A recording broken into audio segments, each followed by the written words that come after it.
Hello everyone, मेरा नाम है ऋषभ महेश्वरी और आज मैं आपसे इस वीडियो में बात करने वाला हूँ कि क्यों एक बाय एंड होल्ड स्ट्रेटजी क्यों एक ओवर रेटेड स्ट्रेटजी है। इसमें क्यों लोगों को लगता है कि भाई हम अगर आज किसी एक स्टॉक को हम अच्छे से एनालाइज कर लें और उसमें पैसे लगाएंगे तो आने वाले 5 साल 10 साल में हमें वो 2x 3x 4x जैसे दिख सकता है। माना कि ऐसे हिस्ट्री में ऐसे कुछ स्टॉक्स हुए भी हैं, जैसे कि पीडीलाइट हो गया, आज विप्रो हो गया, जिन्होंने हमें 2x 3x रिटर्न भी दिए हैं। बट ऐसे कई सारे स्टॉक्स भी रहे हैं जिन्होंने पिछले 5 साल या 10 साल में केवल और केवल नेगेटिव रिटर्न दिए हैं। लोगों को लगता है कि एक बहुत आसान स्ट्रेटजी है, इसी वजह से ही शायद मेरे ख्याल से ओवर हाइट भी है, क्योंकि आसान चीज़ सबको अच्छी लगती है कि आसान जगह पैसा बन रहा है, क्या चाहिए इससे ज़्यादा।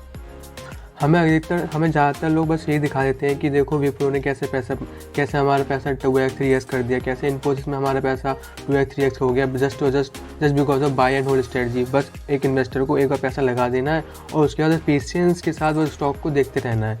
मुझे लगता है ये एकदम बहुत ही गलत तरीका है किसी भी स्टॉक में पैसा लगाने का, और ये बहुत ही गलत है कि हमें केवल 2 3 4 5 ही स्टॉक के बस नाम बताते जाते हैं हर बार कि भाई ये देखो पैसा इधर लगाते तो कितना पैसा बन जाता। लेकिन कोई कभी सुजलॉन जैसे या कोई यस बैंक जैसे या DHFL जैसे आरकॉम जैसे किसी भी स्टॉक की बात नहीं करता है कि वहाँ अगर किसी ने पैसा लगाया होता तो उसकी 95% ऑफ द कैपिटल वो भी उसकी डूबी हो सकती थी। उसके बारे में कोई बात नहीं करता है। उसी बारे में हम इस वीडियो में आपसे बात करने वाला हूँ कि क्यों बाय एंड होल्ड स्ट्रेटजी एकदम बेकार स्ट्रेटजी है। इसके बजाय हमें buy and analyse stock strategy पे फोकस करना चाहिए। अगर आप खुद सोचिए, अगर ये स्ट्रेटजी इतनी आसान है और इतनी इफेक्टिव है तो हर किसी का पैसा क्यों नहीं बनता मार्केट में। हर कोई अगर 20 साल की उम्र में पैसा लगाना शुरू कर दे और 30 की उम्र या 40 की उम्र में उस पर वो लखपति या करोड़पति नहीं बन जाता। ये स्ट्रेटजी बस एक लोगों को मतलब आसान है, लीजी स्ट्रेटजी है मेरे हिसाब से, मैं जो उसके लिए सही वर्ड बोल सकता हूँ। मैं आपको और ऐसे स्टॉक दिखाता हूँ जहाँ पर पिछले 5 साल या 10 साल में कोई रिटर्न नहीं आया है। ये एक बहुत ही पॉपुलर वेबसाइट है जिसका नाम है चार्टिंग एक ऐसी वेबसाइट है जहाँ पे आप जाके अपने हिसाब से कोई भी एक स्कैन क्रिएट कर सकते हो। इसमें अभी आपको मैं दिखाने वाला हूँ कि कौन से ऐसे स्टॉक्स हैं जो पिछले 10 साल में जिसने हमें कोई भी रिटर्न नहीं दिया है। मतलब कोई भी रिटर्न से मेरा मतलब है कि नेगेटिव जा रहे हैं वो। हम इसमें कुछ कंडीशन डालेंगे जिसमें कि जो कि आज का जो क्लोज है उसका पिछले 10 साल में क्लोज से नीचे है, और मैं इसको भी रन कर दूंगा। तो आप देख सकते हो कि इस समय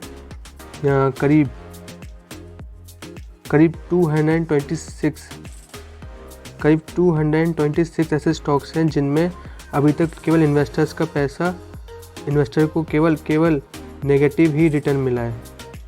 ऐसे केवल करीब 226 स्टॉक्स हैं। आप खुद सोचो, अगर आपने इन स्टॉक में किसी भी एक पर्टिकुलर स्टॉक में अगर आपने पिछले 10 साल पहले पैसा लगाया होता, मान लो जस्ट एग्जांपल ले रहा हूँ कि आपने 1 लाख रुपया लगाया होता, तो वो आज 1 लाख रुपया आपका आज 1 लाख भी नहीं होता। तो मैं बात कर लेता हूँ कि पिछले 5 साल में अगर हमने इन्वेस्ट किया होता तो क्या सीन रहता। मेरे को कुछ नहीं करना है, अपने नैनियर्स में जाओ, वहाँ पर जाके अपने इसको 5 साल का कर देंगे एंड रन करेंगे हम स्कैन को। आपको क्या लगता है कितने स्टॉक्स आए होंगे? करीब 650 ऐसे स्टॉक्स हैं। करीब 650 ऐसे स्टॉक्स हैं जिन्होंने केवल नेगेटिव रिटर्न दिया है, सिर्फ और सिर्फ इन्वेस्टर्स का पैसा डुबोया है।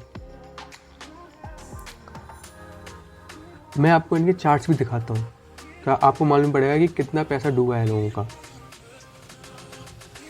चार्ट्स के लिए मैं यूज़ करूँगा बहुत ही पॉपुलर वेबसाइट है ट्रेडिंग व्यू, सब जानते होंगे।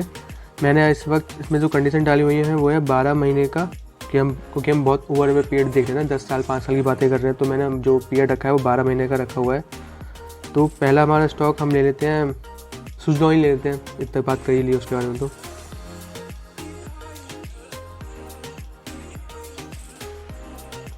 जस्ट सी दिस, इस स्टॉक को देखो।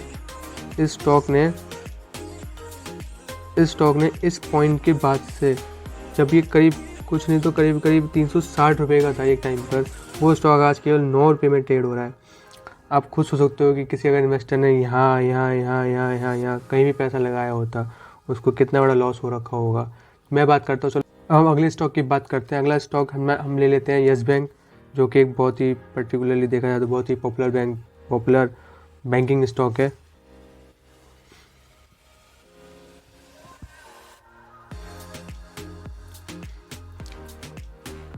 तो ये it is Yes Bank stock where अगर हम यहाँ पर अगर हम बात करें पिछले 10 साल से ना, तो 2012 से हम ले सकते हैं, 2022 चल रही है, तो 2022 से ले अभी तक इसने हमें क्या रिटर्न दिया है, तो करीब 82% का लॉस चलेगा। अगर किसी बंदे ने 2012 में इसमें पैसे लगाए होंगे तो उसको करीब 82% का लॉस होगा उसकी कैपिटल पे। ये इतना बड़ा लॉस है कि कोई बंदा बुक भी नहीं कर सकता है। मैं बोलते हैं ना, थ्योरी में बहुत पढ़ते हैं कि अब बुक योर लॉस से इन्वेस्ट करो उस पैसों कहीं और जाके। किसी बंदे का बोल सकते हो कि आपने 1 लाख रुपए कहीं लगाया था, उसमें से अब आज के टाइम पे आपके करीब बस 20,000 पैसे बचे हुए हैं, तो आप उसको बोल सकते हो कि आप 80,000 रुपये का लॉस ले लो। It is not going to be easy for anyone. और जिसने इसको पैसे में लगा के रखे होंगे वो भी आज भी लेके बैठा होगा इस इंतज़ार में कि भाई कभी तो ऊपर आएगा। ऐसे में एक और स्टॉक के आपके बात करते हैं, वो है मनपसंद, जो किसी को नहीं है पसंद। सी दिस, अगर मैं 2012 में तो था भी नहीं, चलो 5 साल की बात कर लेते हैं कि over a period of 5 years की कैसे रिटर्न दिए हैं। 2022 से भी जाएंगे 17, यही बनता है ना, तो यहाँ से देख लेते हैं। अगर किसी बंदे ने अगर 2017 में पैसे लगाए होते तो क्या होता उसके पैसों के साथ, तो उसके करीब 98.55% का लॉस उसको हो रहा होता। Just see this number, basically उसका सारा पैसा डूब गया। यहाँ उसका क्या ही पैसा बना। लोग बोलते हैं बाय एंड होल्ड ही रखा है। किसी ने बाय एंड होल्ड करके रखा ही होता तो 450 पैसा लगाता, और आज के टाइम पर 6 रुपये का भी नहीं है वो। तो इसी वजह से मैं इस बार को बार कहता हूँ कि बाय एंड होल्ड केवल थ्योरी में अच्छा लगता है और किसी पर्टिकुलर 2-3 स्टॉक में अच्छा लगता है। एक स्टॉक में आपको दिखाता हूँ, आपको देख के लगेगा कि हाँ यहाँ तो बाय एंड होल्ड बहुत अच्छे से काम कर रहा है। उस स्टॉक का नाम है पीडीलाइट। उसका स्टॉक के चार्ट देखने में इतना बढ़िया लगता है ना, जस्ट सी दिस, बस ऊपर ही जा रहा है। किसी भी साल में ये स्टॉक नीचे आया ही नहीं है, किसी भी साल में वो नीचे नहीं आया। हर साल, मतलब मैं अगर आपसे वो बात करूँ तो करीब जब से इसने यहाँ इस लेवल से ब्रेकआउट दिया है ना 106 के बाद, वो वापस कभी यहाँ आया ही नहीं है। उसके बाद इसने ऊपर ही है। और बट अगेन हर स्टॉक ऐसे नहीं होते हैं, हर स्टॉक में अपनी अलग कैरेक्टरिस्टिक्स होती हैं। दिस बाय मैं कह रहा हूँ कि बाय एंड एनालाइज, बाय करो, एनालाइज भी करते जाओ। ज़रूरी नहीं है कि आपको हर दिन उसको बैठ के एनालाइज करना है। पीरियडिकली एनालाइज करो ना, क्वार्टरली ले लिया, वीकली ले लिया, मंथली ले लिया, जब टाइम मिले, वीकेंड पे टाइम मिल रहा है तब आप उसको स्टॉक को एनालाइज करो कि आपके पोर्टफोलियो में जो स्टॉक्स हैं वो कैसा परफॉर्म कर रहे हैं, उनके मैनेजमेंट कैसा है, कंपनी के आगे के व्यूज़ क्या हैं, कंपनी आगे क्या करने वाली है। चलिए कुछ और स्टॉक की बात कर लेते हैं।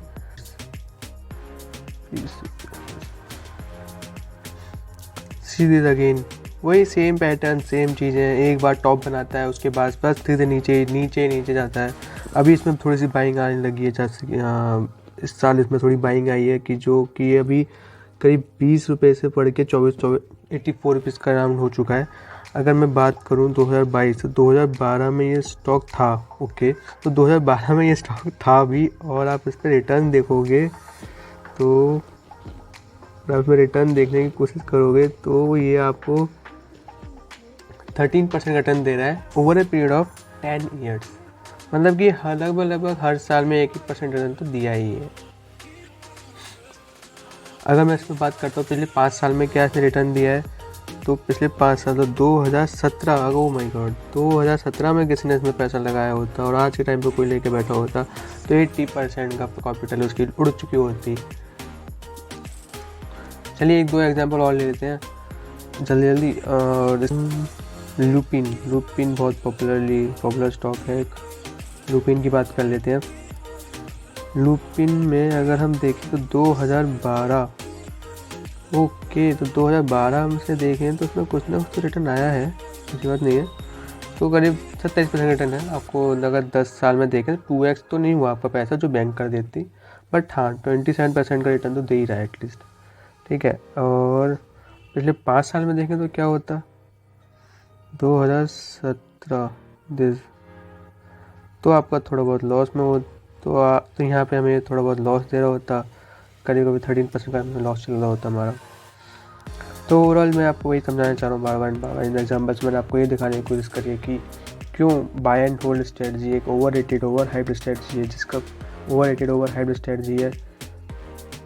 ऑलवेज एंड ऑलवेज बाय करो, एनालाइज करो स्टॉक को, जब लगे कि ये बहुत नीचे जा चुका है, 5% 4% एक अपना पैरामीटर निकालो, वहाँ तो जहाँ पहुँच जाए बस लॉस बुक करो और स्टॉक से निकल जाओ। मेरा नाम है ऋषभ महेश्वरी, मिलता हूँ मैं आपसे अगली वीडियो में।